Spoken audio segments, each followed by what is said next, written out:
નમસ્કાર વિદ્યાર્થી મિત્રો, સરસ્વતી ગ્રુપ ઓફ એજ્યુકેશન દ્વારા ચાલતા આ ઈ લર્નિંગ પ્રોગ્રામમાં હું બ્રિજેશ સાકરેચા ફરી એકવાર આપ સૌનું હાર્દિક સ્વાગત કરું છું.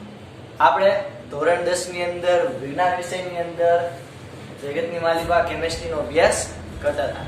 તો આ કેમિસ્ટ્રીની અંદર આપણે બેઝિક લેક્ચર જોયા, એટલે કે આપણે થોડુંક મસ્ત મજાનું કેમિસ્ટ્રી છે એનો પાયો પાકો કર્યા બાદ આપણે આપણું રંગારંગ ચેપ્ટર ચાલુ કર્યું હતું, જેનું નામ છે ચેપ્ટર નંબર 5, તત્વોનું આવર્તનીય વર્ગીકરણ. એટલે કે તત્વોને આપણે ક્રમ બાય ક્રમ સિક્વન્સમાં કઈ રીતે આપણે ભૂતકાળમાં ગોઠવતા ગયા અને આજે આપણી સામે આધુનિક આવર્ત કોષ્ટક છે એનો ઇતિહાસ શું છે. બરોબર, મેં તમને પહેલા જ કીધું કે આ તમે ખાલી એક આવર્ત કોષ્ટક કેમિસ્ટ્રીમાં ભણી જાઓ તો તમે કોઈ પણ ક્વેશ્ચન હોય એને હલ કરવામાં તમને બહુ એવી હેલ્પ રહે. 50% તમારા ક્વેશ્ચન જે હોય એનો આન્સર તો એમાં છુપાયેલો. ઓકે, તો આવર્ત કોષ્ટક સમજવા માટે આપણે સૌથી પહેલા થોડોક એનો ઇતિહાસ જોઈ લઈએ. તો લાસ્ટ લેક્ચરમાં આપણે સૌથી પહેલા આપણે જોયું હતું તત્વો. તો કે તમને બધાને ખબર છે કે કોઈ પણ વસ્તુ હોય, કોઈ પણ પદાર્થ હોય એ તત્વોનો બનેલો હશે, સંયોજન અથવા તો મિશ્રણનો બનેલો હશે. તો એની અંદર જે તત્વો હશે એ તત્વો એની અંદર અણુ, એની અંદર પરમાણુ, એની અંદર પ્રોટોન, ન્યુટ્રોન અને ઇલેક્ટ્રોન. આપણે આટલી કથા તો ખબર જ છે. આપણે લાસ્ટ લેક્ચરમાં જોયું હતું કે સૌથી પહેલા વૈજ્ઞાનિકોએ તત્વોને બે રીતે ગોઠવ્યા હતા, એક ધાતુ અને બીજી અધાતુ. પણ પછી ઘણા બધા તત્વો શોધાતા ગયા અને પછી બધું વધારે કન્ફ્યુઝન થતું હતું કે ભાઈ આ બધાને એકારામ લાઈનમાં ગોઠવવા કેમ, દર વખતે પના ફેરવવા પડે એવું બધું થતું. તો એના માટે આપણે સૌથી પહેલા ડોબ્રેનર નામના જે વૈજ્ઞાનિક હતા એને આપણે જોયું હતું લાસ્ટ લેક્ચરમાં કે એને 3 ના જોટા બનાવ્યા, એટલે કે 3 ના ગ્રુપ બનાવ્યા, બંચ બનાવ્યા, બંડલ બનાવ્યા અને આપણી સમક્ષ ડોબ્રેનરની ત્રિપુટીનો નિયમ એણે રાખ્યો. તો આ ડોબ્રેનરની ત્રિપુટીનો નિયમ શું છે? તો કે આપણે જોયું હતું કે 3 ના બંડલ હોય. ઓકે, આપણે ફોર એક્ઝામ્પલ એવું જોયેલું હતું કે લિથિયમ, નાઇટ્રોજન અને લિથિયમ હતું, નાઇટ્રોજન હતું અને કે ઓકે, તો આ પોટેશિયમ. તો આપણે જોયું હતું કે આ બંને, આનું પરમાણુય દળ થતું હતું, આનું પરમાણુય દળ અને આનું પરમાણુય દળ, એ બેનું સરેરાશ આનું પરમાણુય દળ થતું હતું. એટલે કે મધ્યમાં રહેલા તત્વોનું પરમાણુય દળ એ આ પહેલું તત્વ અને ત્રીજું તત્વના પરમાણુય દળના સરેરાશ જેટલો, સરેરાશ એટલે તો કે બેનો સરવાળો એને ભાગ્યા 2 એના જેટલો મળે તો એ ડોબ્રેનરની ત્રિપુટી કહેવાય. જો ન મળે તો ન કહેવાય. સિમ્પલ વાત છે. બરોબર, તો આપણે આટલો અભ્યાસ કરેલો હતો. તો પછી ડોબ્રેનરની ત્રિપુટીનો નિયમ આપ્યો પછી ઘણા બધા વૈજ્ઞાનિકોને ખબર પડી, ઓહ આ તો કરવા જેવું કે તત્વો જે છે એને આપણે કેટલી બધી મુશ્કેલી થઈ છે યાદ રાખવામાં. ઘણા ઘડી કોઈ તત્વો મળે તેના ગુણધર્મ કયા હશે, એ બધું ડેટા મેનેજમેન્ટ થોડુંક અઘરું હતું. તો બધાને એવું થયું કે ના ઘણા બધા વૈજ્ઞાનિકો, રસાયણ શાસ્ત્રીઓ ત્યારના જમાનાના હતા. ઓકે, તો એમને બધાને એવું થયું કે ભાઈ તો આપણે પણ આ વિષય પર કામ કરવું જોઈએ. તો ડોબ્રેનરે એક નવી દિશા સૂચવી બધાને કે ભાઈ આ પણ એક રિસર્ચનો વિષય છે. ઓકે, જેમ કે અત્યારના તમે વિચારો કે પ્રદૂષણ કેમ ઘટાડવું એ રિસર્ચનો વિષય છે. ઓકે, કેમ ઓછી કહેવાય કે ઓછી વરાળમાં તમે વધુ વિદ્યુત ઉત્પન્ન કરો એ રિસર્ચનો વિષય છે. આવી રીતે ઘણા બધા રિસર્ચના વિષયો આપણી માટે અવેલેબલ છે. એવી રીતે ત્યારના જમાનામાં કેમિકલ જે કહેવાય ને કે કેમિકલ કમ્પાઉન્ડનો અભ્યાસ કરતા હોય રસાયણ શાસ્ત્રીઓ હતા, એ લોકો માટે એક નવી દિશા, નવો રિસર્ચનો વિષય ડોબ્રેનરે ખુલ્લો મૂક્યો કે ભાઈ તમે આ તત્વોનું જે મેં આવી રીતે નવું સંશોધન કરી ડોબ્રેનરની ત્રિપુટી તમારી સમક્ષ રજૂ કરી, એ રીતે તમે પણ આમાં નવા નિયમ લાવી અને એક તત્વને સારી રીતે ગોઠવી શકો છો, તત્વોનું સારી રીતે વર્ગીકરણ, સારી રીતે ક્લાસિફિકેશન કરી શકો છો. તો ડોબ્રેનરના પ્રયત્ન તમને એના માટેનો જો મસ્ત મજાનો પ્રશ્ન, પહેલો પ્રશ્ન કયો આ ચેપ્ટરમાં પહેલો પૂછાય એવો 2 માર્કમાં કે 2 માર્કમાં, તો કે ડોબ્રેનરની ત્રિપુટીનો નિયમ લાસ્ટ લેક્ચરમાં ભણ્યા. સબ ચંપુ જેવો કાંઈ નથી. ઓકે, ચંપા તમે લઈને આવી જાય તો હા ભાઈ લો. હવે આ છે ન્યુલેન્ડનો સ્ટકનો નિયમ, જે આપણને 2 માર્કમાં અથવા તો ક્યારેક 3 માર્કમાં પૂછાય. આ પણ આવ ચંપુ જેવો કાંઈ નથી આમાં. ઓકે, આવ લાલુ જેવો કાંઈ નથી આમાં. ક્લિયર થયું? ઓકે, ડોબ્રેનરની ત્રિપુટીનો નિયમ યાદ કરવો જોઈએ. યાદ છે? તો કે વચ્ચેના તત્વો એને 3 ના જોટા બનાવ્યા, એમાં વચ્ચેના તત્વોનું પરમાણુય દળ એ પહેલા અને ત્રીજાના સરેરાશ જેટલું હોય. સરેરાશ એટલે તો કે બેનો સરવાળો એને ભાગ્યા 2. આના જેટલું હોય એવું ડોબેનરે કીધું. તો જે એનું પાલન કરી ડોબેનરની ત્રિપુટી કહેવાય, જે ન કરે એ ન કહેવાય. મેં તમને ઉદાહરણ દ્વારા પણ સમજાવ્યું, અમુક હોમવર્કમાં પણ આપેલા હતા. એવી રીતે હવે આ ન્યુલેન્ડનો અષ્ટકનો નિયમ, તો ડોબેનર પછી કોણ વૈજ્ઞાનિક આવ્યો તો કે ન્યુલેન્ડ. તો ન્યુલેન્ડે અષ્ટકનો નિયમ આવ્યો. અષ્ટક એટલે તો કે 8. તો આ અષ્ટકનો નિયમ આપણે સમજવાનો થાય છે. તો એમાં ડોબેનરના પેલો પોઈન્ટ તો કે ડોબેનરના પ્રયત્નોએ બીજા રસાયણશાસ્ત્રીઓને તત્વોના ગુણધર્મો અને પરમાણુય દળ વચ્ચે સંબંધ બનાવવા માટે પ્રોત્સાહિત કર્યા. એટલે કે ત્યારબાદ મેં કીધું એમ કે ડોબેનરે એક નવી દિશા બધા વૈજ્ઞાનિકો માટે ખુલી મૂકી કે કંઈક તત્વોના જે ગુણધર્મો છે એના અને પરમાણુય દળ વચ્ચે કંઈક તો સંબંધ હશે, અને આ સંબંધને ધ્યાનમાં રાખી અને તમે વર્ગીકરણ કરી શકો, ક્લાસિફિકેશન કરી શકો. એટલે કે ભાઈ એવું જરૂરી નથી કે ડોબેનરે બિચારાએ ચોખ્ખું કીધું કે ભાઈ એવું જરૂરી નથી કે ભાઈ મેં જેવી રીતે ક્લાસિફિકેશન કર્યું, વર્ગીકરણ કર્યું એમ જ તમે કરો. એક નવી મેથડ એપ્લાય કરો. આપણો અલ્ટિમેટલી એમ શું છે તો કે આપણને ભાઈ સરળતાથી બધા તત્વો યાદ રહી જવા જોઈએ. અને કોઈ તત્વ છે ને આમ આખી લાઈન બેની હોય તો આ તમે સિક્વન્સ સમજી શકવા જોઈએ કે ભાઈ આવડા જે છે એ એક આયન ધન આયન બનાવે એવા તત્વો, આ ઋણ આયન બનાવે એવા તત્વો, આ ધાતુ તત્વો, આ ધાતુ તત્વો, તેમ તમે કેવી રીતે સારી રીતે ક્લાસિફિકેશન કરી શકો. ઓકે, તમે વિચાર કરો કે આપણે કોઈ રૂમની અંદર જઈને ત્યાં અલગ અલગ બધા કાગળિયા પડ્યા હોય, અલગ અલગ ફાઇલ પડી હોય, તમને એમ કે ભાઈ આવડી આ ફાઇલ લઈ લો, આવડી આ ફાઇલ લઈ લો, તો તમારે એના માટે ઘણી બધી ગોતી પડે, ઘણી બધી વાર લાગે. પણ એની જગ્યાએ તમે મસ્ત મજાના બંચ રાખ્યા હોય તો ફાઇલના કે ભાઈ આવડી આ ફાઇલ અહીંયા, આ ફાઇલ અહીંયા, આ ફાઇલ અહીંયા, નંબર નામ આપ્યા હોય તો કે 1 2 3 4 5 6 7 8 9 10, તમે નામ આપી દીધા ફાઇલના અને બાજુમાં નંબર આપી દીધા. અને તમારી પાસે એક લિસ્ટ હોય અને તમને કહું કેમ કે હાલો ભાઈ બધાના નામ લખેલા હોય એવી ફાઇલ કાઢો, તો આપણી પાસે લિસ્ટ હોય બધા નામ લખેલી ફાઇલનો નંબર તો કે ભાઈ નંબર 7, ડાયરેક્ટ 7 નંબરની ફાઇલ કાઢી લેવાની, કઈ માથા કૂટતો નહીં. ઓકે, આવી રીતે તમે કોઈ પણ ઓફિસ હોય એમાં પણ તમે આવું મેનેજમેન્ટ જોઈ શકો. તો આવી રીતે તમે કોઈ હોસ્પિટલમાં જાઓ તો એમાં પણ જોવો જે દર્દીઓના કેસની સંખ્યા હોય એની બધી ફાઇલો રાખેલી હોય.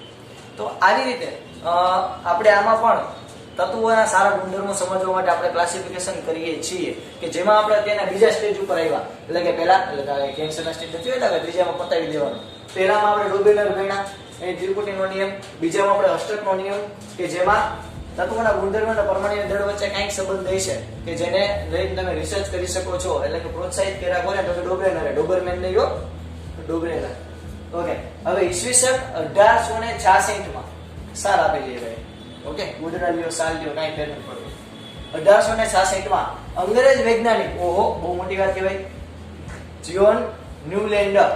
ઓકે, આ ન્યુલેન્ડ છે એનું નામ શું હતું કે ભાઈ જ્હોન.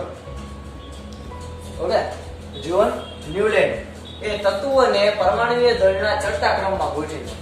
ઓકે, હવે તમને યાદ હોય તો ડોબરેનર જે વૈજ્ઞાનિક હતા, ડોબરેનરે પણ તત્વોને ચડતા ક્રમમાં તત્વોની ત્રિપુટી, આ ત્રિપુટી હતી તો એ તત્વોના ચડતા ક્રમમાં જ આપી હતી. આનો પરમાણુ ક્રમાંક હતો 4, આનો પરમાણુ ક્રમાંક કેટલો આવે? સોડિયમ એટલે 11, 2 22 એટલે કે આનો આવશે 23. ઓકે, અને પોટેન્શિયમ એટલે 19, 19 2 38. તો આનો પરમાણુય ક્રમાંક આવી રીતે હતો. તો જો પરમાણુને ચડતો ક્રમ, અહીંયા પરમાણુય દળ અને અહીંયા તત્વ. તો પરમાણુય દળના ચડતા ક્રમમાં જો નીચે વધતું છે તો ચડતા ક્રમમાં ડોબરેનરે ગોઠવ્યું હતું. એવી જ રીતે આ ન્યુલેન્ડે પણ તત્વોને પરમાણુય દળના ચડતા ક્રમમાં ગોઠવ્યું. તો આ યાદ રાખજો કે તમને એક માર્કનો પ્રશ્ન પૂછાય તો યાદ રાખવાનું કે ન્યુલેન્ડે તત્વોને કેવી રીતે ગોઠવ્યું કે પરમાણુય દળના ચડતા ક્રમમાં ગોઠવા. ઓકે, તો હજી સુધી કાંઈ નવું નથી. ન્યુલેન્ડે પણ તત્વોને ચડતા ક્રમમાં ગોઠવા પરમાણુય દળના, અને ડોબરેનરે પણ તત્વોને ચડતા ક્રમમાં ગોઠવા. એટલે એમાં કાંઈ નવું નથી. તો અહીંયા આપણે એવું લખી શકીએ કે ડોબરેનર અને ન્યુલેન્ડ એ બંને તત્વોને કેવી રીતે ગોઠવ્યું કે તત્વોને પરમાણુય દળના, આ બધું જો સાઈડમાં તમારે કંઈક લખી નાખવાનું, આ શોર્ટકટ અથવા તો તરત યાદ આવે એવું, અથવા તો એક એક માર્કમાં પૂછાય એવું, એવી બધી વસ્તુ છે સાઈડમાં લખું છું. તત્વોને પરમાણુય દળના ચડતા ક્રમમાં ગોઠવા. ઓકે, તો તેમણે સૌથી ઓછા પરમાણુય દળ, હવે સૌથી ઓછું ઓકે પરમાણુય દળ વિશે પેલા ખબર તમને ઓકે ન ખબર હોય તો કહી દઉં. ફોર એક્ઝામ્પલ હાઇડ્રોજન છે, તો હાઇડ્રોજન નો પરમાણુ ક્રમાંક કેટલો? તો કે એક. ગણપતિ બાપા એ આપણા હાઇડ્રોજન એટલે કે એનો પરમાણુય ક્રમાંક 1. એનું પરમાણુય દળ, તો દળ કેમ મળે? તો કે દળ એટલે શું? તો કે તત્વની અંદર રહેલા પ્રોટોન અને ન્યુટ્રોનની સંખ્યા. તમે 9th માં ભણી ગયા કે તત્વોનું પરમાણુય દળ. આ જસ્ટ 9th માં આપણે રિવિઝન કરી લઈએ. એટલે શું? તો કે અંદર રહેલા પ્રોટોન અને ન્યુટ્રોનની સંખ્યા. ઓકે, તો હાઇડ્રોજનની અંદર પ્રોટોન 1 હોય, આપણને ખબર છે. જેટલા પરમાણુ ક્રમાંક હોય એટલે અંદર પ્રોટોન અને ઇલેક્ટ્રોન હોય. અંદર પ્રોટોન 1 હોય તો પ્રોટોનને પકડી રાખવા માટે કેટલા ન્યુટ્રોન જોઈએ? 1. તો હાઇડ્રોજનનો પરમાણુ ક્રમાંક 2. હકીકતમાં હાઇડ્રોજનના સમસ્થાનિક છે, એટલે એક પરમાણુ ક્રમાંક એક પરમાણુય દળ, 2 પરમાણુય દળ અને 3 પરમાણુય દળ છે, પણ એ આપણે પછી જોશું. તો આ જસ્ટ શોર્ટકટ છે કે તત્વોનો જે પરમાણુનો ક્રમ હોય ને એનો ડબલ કરી નાખો એટલે તમને શું મળે? એનો પરમાણુય દળ. યાદ રાખજો, જો આ શોર્ટકટ એટલે આ લખી નાખજો ફટાફટ. તો સિમ્પલ. બીજું પોઈન્ટ અગત્યનું, તો કે તત્વોનો પરમાણુય ક્રમાંક ઇક્વલ ટુ પરમાણુય દળ ઇક્વલ ટુ 2 એટલે કે ડબલ કરી નાખો એને ગુણ્યા પરમાણુય ક્રમાંક.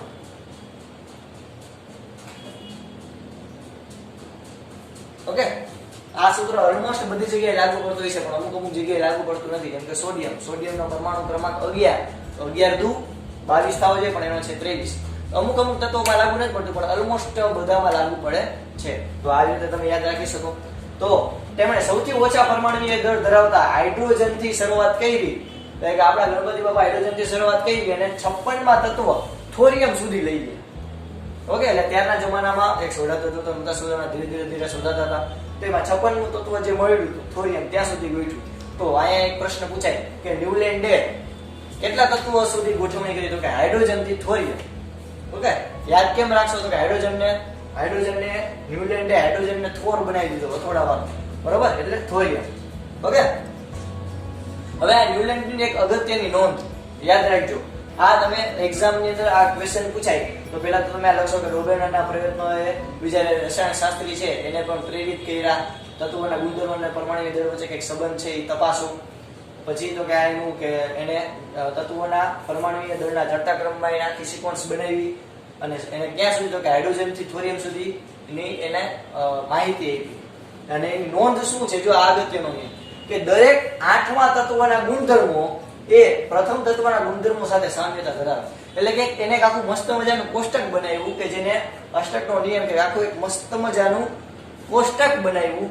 આ કોષ્ટક છે એવા પહેલું તત્વ અને 8મું તત્વ એ બેના ગુણધર્મ કેવા હતા? સરખા. ઓકે, જો એક વાર એક્ઝામ્પલ આપું, સમજો ધ્યાનથી. તો કે માની લો 1 2 3 4 5 6 7 8 9 10 11 12 13 14 15 અને 16. તો આ જે પહેલું તત્વ છે એ પહેલા તત્વના ગુણધર્મો અને 8મા તત્વના ગુણધર્મો, એટલે કે પહેલા તત્વ એ જો 8મું કયું હોય તો કે 1 2 3 4 5 6 7 અને 8. તો પહેલા તત્વના ગુણધર્મો અને 8મા તત્વના ગુણધર્મો બે કેવાય છે? સરખા. જો જે એકવાર સમજાવું તો કે આ ત્રીજા તત્વથી હું શરૂઆત કરું, આ ત્રીજાથી આપણે બીજા માર્કરથી દર્શાવીએ. તો કે અહીંયાથી હું શરૂઆત કરું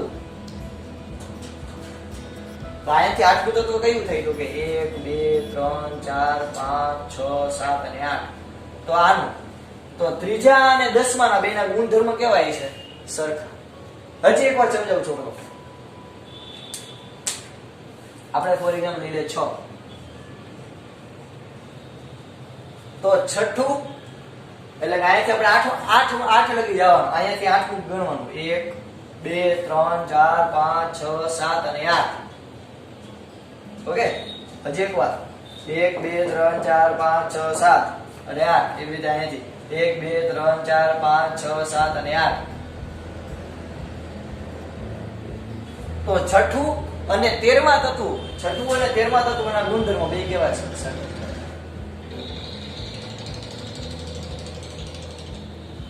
એનો થઈને લાવો. હા રેડી ક્લિયર થયું. એટલે ઇન શોર્ટ આપણે યાદ શું રાખશી તો કે દરેક આઠમા તત્વના ગુણધર્મો એ પેલા તત્વના ગુણધર્મ સાથે સામ્યતા ધરાવે છે. અથવા તો એમાં લખી શકો કે દરેક પ્રથમ તત્વના ગુણધર્મો એ આઠમા તત્વના ગુણધર્મો સાથે સામ્યતા ધરાવે છે, સરખાપણું ધરાવે છે. એના ગુણધર્મો સરખા તમે એમ કહી શકો. બરોબર. તો ન્યુલેન્ડે આ તુલના સંગીતના સૂરો સાથે કરી. કેની સાથે? સંગીતના સૂરો સાથે. કારણ કે સંગીતના સૂર કેટલા? 8 કે 7 અને પછી આઠમું તો સા જ આવે. એમ કે સા રે ગ મ પ ધ ની સા. તો સા એટલે ફરી પાછું આઠમું જ આવી ગયું. આઠમું અને પેલું બે કેવા છે? સરખા. સા સા. ઓકે, સસરા નહીં, સા સા.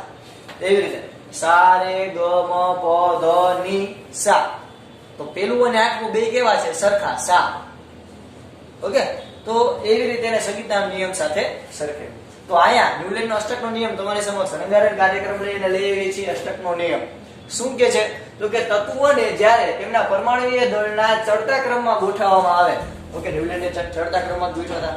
તો તત્વોને જ્યારે તેમના પરમાણુય દળના ચડતા ક્રમમાં ગોઠવવામાં આવે ત્યારે એક તત્વથી આઠમા ક્રમે આવતા તત્વના ગુણધર્મો સરખા. આ એક તત્વથી આઠમા ગુણધર્મએ આવતા તત્વના ગુણધર્મો સરખા. આ એક તત્વથી આઠમા ગુણધર્મએ આવતા તત્વના ગુણધર્મો સરખા. આ એક તત્વથી આઠમા ગુણધર્મએ આવતા આઠમા ક્રમે આવતા તત્વોના ગુણધર્મો સરખા. ક્લિયર થાય? હજી એક વાર અષ્ટકનો નિયમ તો કે તત્વોને જ્યારે તેમના ચડતા ક્રમમાં ગોઠવતા પરમાણુય દળના ચડતા ક્રમમાં ગોઠવતા એક તત્વથી આઠમા ક્રમે આવતા તત્વોના ગુણધર્મ કેવા? એટલે પેલું ને આઠમું હતું, બીજું અને નવમું હતું, ત્રીજું અને 10મું હતું. એવી ઓકે. તો જો આ એક મસ્ત મજાનું કોષ્ટક છે. હવે આ કોષ્ટક છે એ તમને બુકમાં આપ્યું, તમને એમ થાય કે ઓ આ કેમ યાદ રાખ્યું છે, પણ આમાં તમે અડધું તો એમને યાદ રાખીએ તો આ ભલે ને આ યાદ નો યાદ કઈ ના તેલ લેવાનું, આપણે આટલું તો યાદ રાખીએ. કેવી રીતે? જો સમજો. ભારતીય સંગીત એટલે કે એને સંગીતના સૂર પ્રમાણે ગોઠવ્યું હતું. શું તો કે સા રે ગ મ. સંગીત નથી આવ્યું એટલે એમ કેતા સા રે ગ મ પ ધ ની. પછી સા એટલે તો પાછું આજે બીજું. તો પેલા તા 7 તત્વો લખ્યા. આ કેટલા કહેવાય? 7. 1 2 3 4 5 6 and 7. 7 તત્વો રાખ્યા. સા રે ગ મ પ ધ ની સા. અને પછી આઠમું તો પેલું અને આઠમું તો કેવું હોય છે? સરખું. એવું ન્યુલેન્ડે કીધું એટલે આ પ્રમાણે કોષ્ટક બનાવ્યું. તો સમજજો ધ્યાનથી. તત્વોના પરમાણુય દળ 40 યુ એટલે તો કે તમે યાર ઇંગ્લિશ નથી આવતું. યુ એટલે તો કે આપણે 9th માં ભણ્યા કે પરમાણુય દળનો એકમ છે યુ, યુનિફાઈડ માસ. યાદ છે? Unified mass. You unified mass. Okay. તો 40 યુ એટલે કે પરમાણુય દળ 40 યુ કરતા ઓછું હોય એટલા તત્વો અહીંયા સુધી અને 40 યુ થી વધારે હોય એટલે અહીંયા સુધી. તો જો સમજો ધ્યાનથી. એટલે સાવ છે. તમને ઓલી સિક્વન્સ આવડે કે ને? Hydrogen, helium, lithium, beryllium, boron, carbon, nitrogen, oxygen, fluorine, neon, sodium, magnesium, aluminium, silicon, phosphor, sulphur. Okay. તો આ બધી આવડે કે ન આવડે? આવડે. તો બસ ઈ જ છે બધું. સમજજો ધ્યાનથી. હવે આમાં તમે અષ્ટકનો નિયમ યાદ રાખવો હોય તો તમારે નિષ્ક્રિય તત્વોને ધ્યાનમાં લેવાના નહીં. ઓકે. આ ન્યુલેન્ડ છે એ ભાઈ ભગવાનમાં નહોતો માનતો એટલે આપણે એવું ધ્યાન લઈએ. એટલે એને નિષ્ક્રિય તત્વો છે ભગવાન જેવા નિષ્ક્રિય તત્વો એને કઈ લાગતું વળગતું નથી, એને શું કરી ઉડાડી દીધા. તો જો હાઇડ્રોજન, પછી હિલિયમ નહીં આવે, direct lithium, beryllium, boron, carbon, nitrogen, oxygen, fluorine, પછી નિયોન તો નિષ્ક્રિય તત્વ ઈ નહીં આવે. ઓકે. ફરી વાત, sodium, magnesium, aluminium, silicon, phosphorus, sulphur, chlorine, પછી આર્ગોન નિષ્ક્રિય તત્વો. યાદ છે છોકરો? આપણે બેઝિક લેક્ચરમાં ભણ્યા હતા. નહીં આવે. પોટેશિયમ ને કેલ્શિયમ. પૂરું. વાર્તા પૂરી. કોઈ ખાધો બીજો રાજ કર્યું, બટેકાનું શાક કર્યું, એ જ છે. ક્લિયર? આપણે આ યાદ રહે કે નો રહે આપણને ખબર નથી, પણ તમને બે વસ્તુ યાદ રહેવી જોઈએ. એક ન્યુલેન્ડનો અષ્ટકનો નિયમ. શું તો કે તત્વોને જ્યારે તેના પરમાણુય દળના ચડતા ક્રમમાં ગોઠવતા એક તત્વથી આઠમા ક્રમે આવતું તત્વ એટલે કે પેલું અને આઠમું, બીજું અને નવમું, ત્રીજું અને 10મું, તો એક તત્વથી 8મા ક્રમે આવતું તત્વના ગુણધર્મ કહેવાય છે સરખા. એટલે કે આ એક તત્વથી 8મા ક્રમે આવતા તત્વના ગુણધર્મ સરખા. આ એક તત્વથી 8મા ક્રમે આવતા ગુણધર્મ સરખા. આ એક તત્વથી 8મા ક્રમે આવતા ગુણધર્મ સરખા. ક્લિયર થયું? ઓકે, યાદ કેમ રાખવું? મેં કીધું કે આટલું તો તમે યાદ રાખી શકો એમનો. આ વાંધો નહીં, હવે તેલ લેવા ગયા આનંદ જોતું આપણે આટલું તો યાદ રાખી કે નહીં? યાદ રાખી શકીએ. હાઇડ્રોજન હિલિયમ નહીં આવે, આ ભગવાનનો વિરોધી નિષ્ક્રિય નાસ્તિક છે. ઓકે, તો નિષ્ક્રિય તત્વો ધ્યાનમાં નહીં લેવાના. Lithium, beryllium, boron, carbon, nitrogen, oxygen, fluorine. Neon નહીં આવે. Sodium, magnesium, aluminium, silicon, phosphorus, sulphur, chlorine, argon નહીં આવે. પોટેશિયમ નીકળશે. લ્યો, એટલે કાંઈ નવું કાંઈ નથી હવે. ઓકે, તો આ એ જો જે ડોબેરનની ત્રિપુટી હતી એને હજી થોડીક સારી રીતે ગોઠવી. ઓકે, હવે તમે આ જુઓ તો અલ્ટિમેટલી આમાં ન્યુલેન્ડનો જે અષ્ટકનો નિયમ છે એમાં ડોબેરનની ત્રિપુટી આવી જ જાય. કેવી રીતે? તો કે જો યાદ કરો, લિથિયમ, સોડિયમ અને પોટેશિયમ એ ડોબેરનની ત્રિપુટી હતી. નથી ભૂલી ગયા? એટલે હમણાં આપણે પેલા કર્યું હતું આ લેક્ચરમાં શરૂઆત. શું યાર, હા આવી ગયું ને, હોશિયાર નહોતા પહેલેથી. ડોબેરન જો લિથિયમ છે, લિથિયમનું કેટલું હતું? 4. યાદ છે? દળ.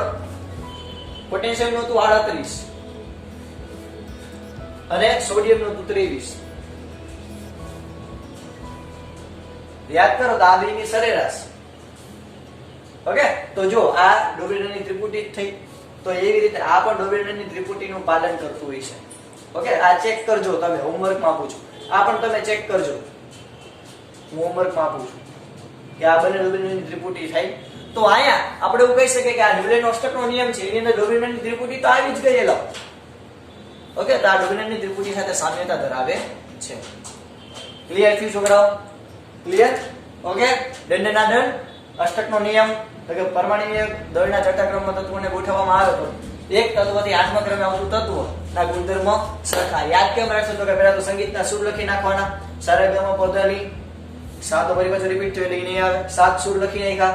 ત્યારબાદ તો કે તત્વોના પરમાણ્વીય દળ જે 40 સુધીના હોય એ કેમ યાદ રાખશે? તો કે નિષ્ક્રિય તત્વોને ધ્યાનમાં લેવાના નહીં.